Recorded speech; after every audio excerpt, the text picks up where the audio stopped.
আমাদের ওয়েস্ট বেঙ্গলে এত সুন্দর রাজ্য যেখানে আমরা পাহাড় সমুদ্র দুটোই পাই, তাই চলে যাই পাহাড়ের টানে নয় সমুদ্রের টানে। তাই আমি গেছিলাম সমুদ্রের টানে। তো welcome back to my another video. আপনারা দেখছেন এটা দ্বিতীয় পার্ট। প্রথম পার্টটা যারা দেখেননি তারা অবশ্যই গিয়ে দেখে আসুন আমার এই ইউটিউব চ্যানেলে, বা যারা ফেসবুক থেকে দেখছেন তারা আমার ফেসবুক চ্যানেলে দেবজ্যোতি মুনমুন, আপনারা গিয়ে দেখে আসতে পারবেন। তো চলুন শুরু করা যাক। সকাল সকাল ব্রেকফাস্টটা সেরে নিলাম। আমরা নিয়েছিলাম ধোসা এবং এক প্লেট হচ্ছে লুচি।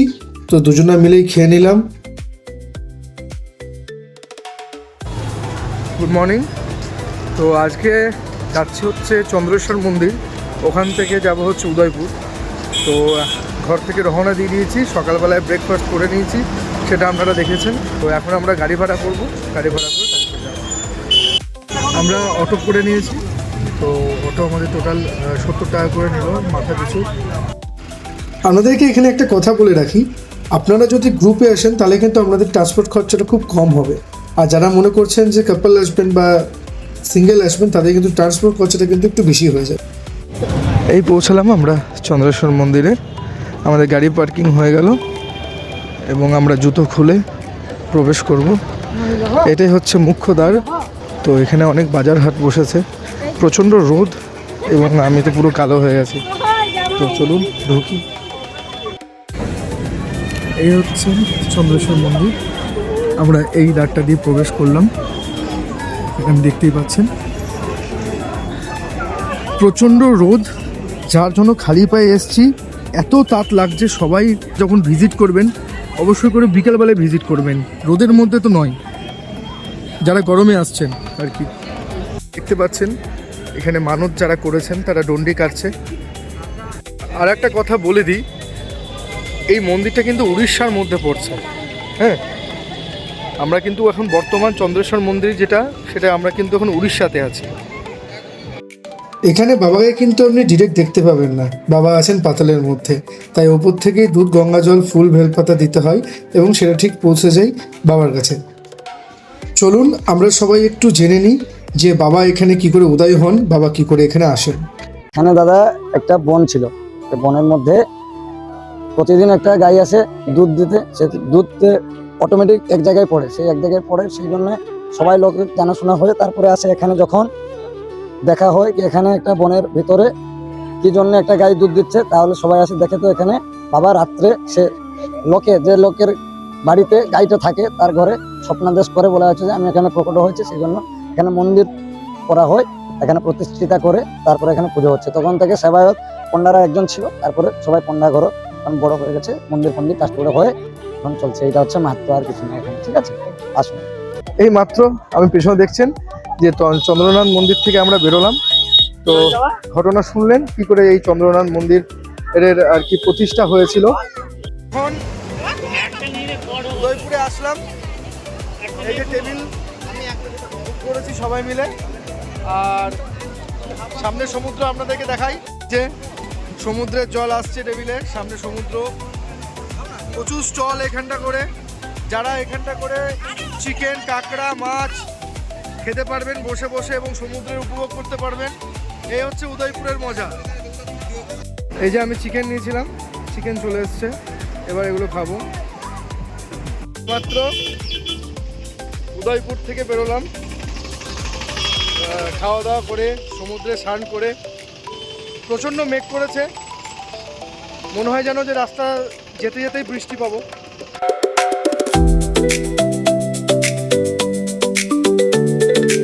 এখন আমরা এসেছি পুরীর জগন্নাথ মন্দির নয়, দীঘার জগন্নাথ মন্দিরে। তো চলুন আগে জুতো মতো রাখি, তারপর কি প্রসেস আছে জগন্নাথ মন্দিরে ঢোকার।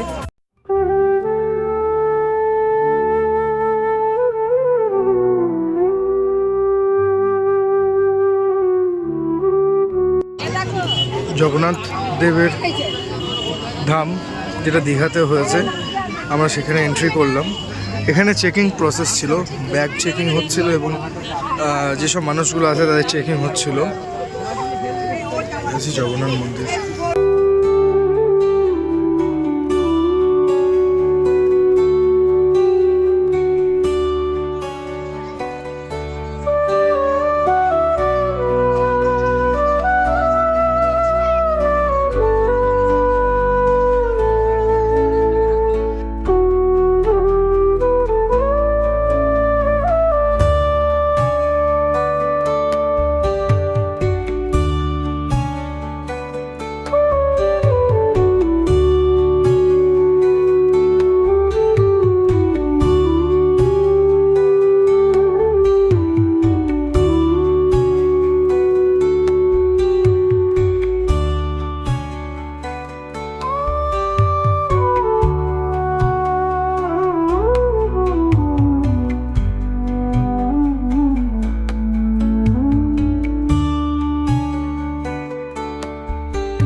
সন্ধেবেলা হয়ে গেছে, তো জগন্নাথ দেবের মন্দিরে লাইট আছে। চলুন দেখাই এক নজরে যে লাইট জেলে কেমন লাগছে জগন্নাথ দেবের মন্দির।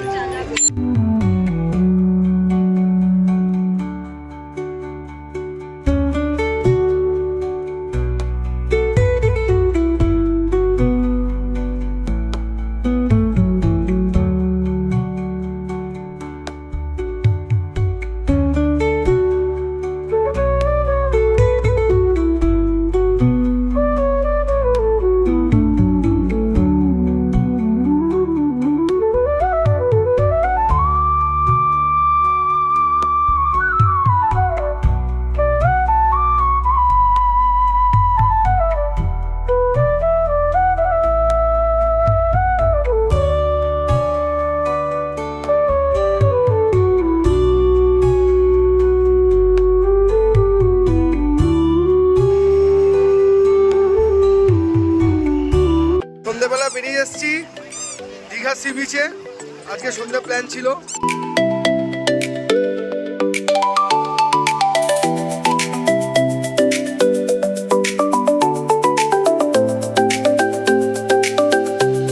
Good morning. আজকের সকালবেলার আজকে আমাদের তৃতীয় দিন, মানে আমাদের এখানকার লাস্ট দিন। আজকে সকালবেলাতেই বৃষ্টি হচ্ছিল প্রচণ্ড, তাই একটু বেরোতে লেট হয়ে গেল। আজকে আমরা এসেছি মোহনা। আমি যে জাহাজ বাড়িতে যেখানে থাকি সেখান থেকে 20 টাকা করে আর কি ভাড়া।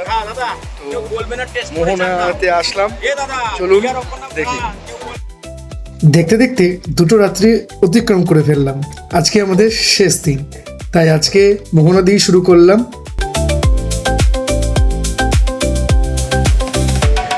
এই হচ্ছে বিচ। দূরেরটা দেখছেন, যেটা ওই সামনের দিকে যেটা দেখছেন সেটা হচ্ছে বালির বিচ বলে পরিচিতি, এবং এই হচ্ছে মোহনা সংলগ্নিত এলাকা।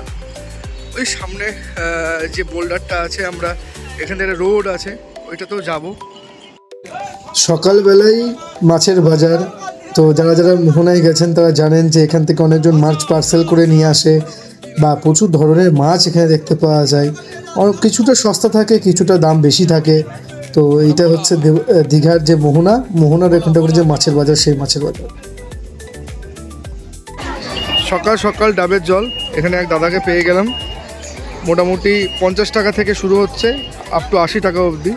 তো আমরা দুটো 70 টাকা দামের নিলাম সকাল সকাল। এটা মোহনাতেই। আজকেই শেষ রাত্রি, তো এখানে খাবার নেওয়া হয়ে গেছে। আমরা খেয়ে আবার যে বাসে এসেছিলাম রোহিত ট্রাভেলস, সেটাতেই বুক করেছি। আমাদের বাসটা দীঘার থেকে 9:30টার সময় ছাড়ার কথা। তো আমরা 9:30টার মধ্যে দীঘার যে বাস স্ট্যান্ড সেখানে পৌঁছে যাব, এবং সেখান থেকে আমরা দেবগ্রাম উদ্দেশ্যে রওনা দেবো। অ্যাপ্রক্স সকাল 6টার মধ্যে আমরা দেবগ্রাম পৌঁছে যাব।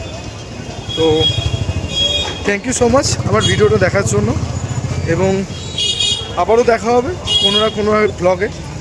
তো চলুন, সবাই ভালো থাকবেন, আমাকে আশীর্বাদ করবেন, আমাকে সাপোর্ট করবেন। Thank you so much.